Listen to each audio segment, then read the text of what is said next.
Hello दोस्तों, नमस्कार।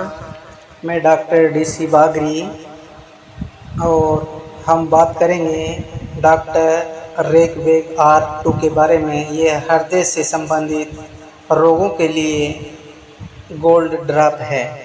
इसका प्रयोग कैसे किया जाता है और इसमें क्या क्या लक्षण में पेशेंट को इसको दिया जाता है और इसकी क्रिया विधि क्या है, खाने की विधि क्या है और इसके साइड इफेक्ट क्या है, तो जानते हैं इसमें मूल तत्व क्या क्या मिला हुआ है। ये हृदय से रोगों के संबंधित हार्ट अटैक को बचाने, हार्ट अटैक से बचने के लिए इसका प्रयोग किया जाता है और ब्लड सर्कुलेशन को बढ़ाने के लिए इसका प्रयोग किया जाता है। इसमें मूल तत्व क्या क्या मिला हुआ है। आर्निका D3 मिला हुआ है, आरम क्लोरेट D6 मिला हुआ है, केकट्स D4 मिला हुआ है, डिजिटेलिस D3 मिला हुआ है, एग्नेसिया D6 मिला हुआ है, लारोसेस रासस D3 मिला हुआ है, स्पाइजेलिया D3 मिला हुआ है, वेलेरियाना D2 मिला हुआ है, क्रेटेगस Q मिला हुआ है, कालीपोस D4 मिला हुआ है, एकोनाइटम D6 मिला हुआ है। और ये पेशेंट के किस किस बीमारी में, किस किस समस्या में दिया जाता है तो उसका लक्षण हम समझेंगे। हृदय के आंगिक तथा क्रियात्मक रोग, मुख्यतः हृदय संबंधित स्नायुविक गड़बड़ियाँ, जो हृदय में जो पंपिंग रहता है वो ब्लड सर्कुलेशन कम हो जाता है, हृदय पंपिंग करना बंद कर देता है, कम कर देता है, हृदय की तालहीन धड़कन, हृदय की तीव्र गति, हृदय का पूरी तरह फैलने से पहले ही सिकुड़ जाना, संकुचन हृदय, शून्य हृदय वाहिनियों की सिकुड़न एवं रुकावट होना, सशक्त नाड़ी धड़कन बढ़ना, उत्तेजना होना, हृदय की व्याकुलता तथा घुटन होना, घबराहट होना, हृदय की बढ़ती हुई अनियमित ताल होना। अब इसकी क्रिया विधि, हृदय में पीड़ा होना, पीड़ा युक्त अनुभूति, हृदय की तंत्रिका संबंधित तकलीफ होना।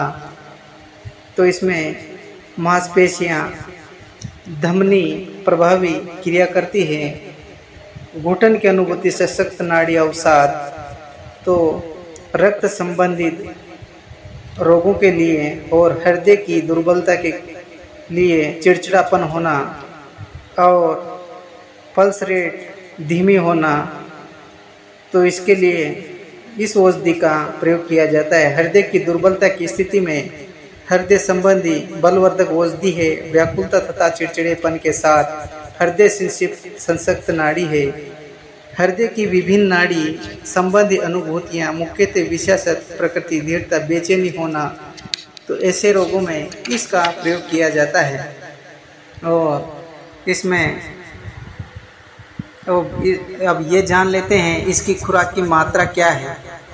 तो इसमें गंभीरता के आधार पर प्रारंभ में थोड़े पानी में 10 से 15 बूंदें प्रतिदिन 3 से 6 बार लेना चाहिए। हृदय के तीक्ष्ण रोग में सुधार शुरू होने तक प्रत्येक 1/4 आधे घंटे पर और 10-15 बूंद ले। तो दोस्तों, इसकी खाने की विधि हमने बता दी और इसका साइड इफ़ेक्ट है, इसका कोई साइड इफ़ेक्ट नहीं है। यह आयुर्वेद का फार्मूला है और ये डॉक्टर रेकबेक द्वारा प्रमाणित किया गया ड्रॉप है, इसका कोई साइड इफ़ेक्ट नहीं होता है। तो दोस्तों, हृदय से संबंधित इस औषधि का प्रयोग किया जाता है और ये बहुत ही कारगर है, इसका कोई साइड इफ़ेक्ट नहीं है और ये इसमें बहुत सी चीज़ें मिली हुई है। ये वेलेरियाना तंत्रिका संबंधित व्याकुलता, शारीरिक द्रव्यों की परिवर्तनशीलता, तंत्रिका संबंधी अति संवेदनशीलता, हृदय पर क्रियात्मक प्रभाव, सशक्त नाड़ी, हृदय संबंधी घबराहट होना और हार्ट अटैक से बचने के लिए इस औषधि का प्रयोग किया जाता है। तो दोस्तों, वीडियो पसंद आए लाइक ज़रूर करें, शेयर करें और किसी भी प्रकार की समस्या हो तो हमें कमेंट में ज़रूर बताएं और चैनल को सब्सक्राइब ज़रूर करें। थैंक यू, धन्यवाद।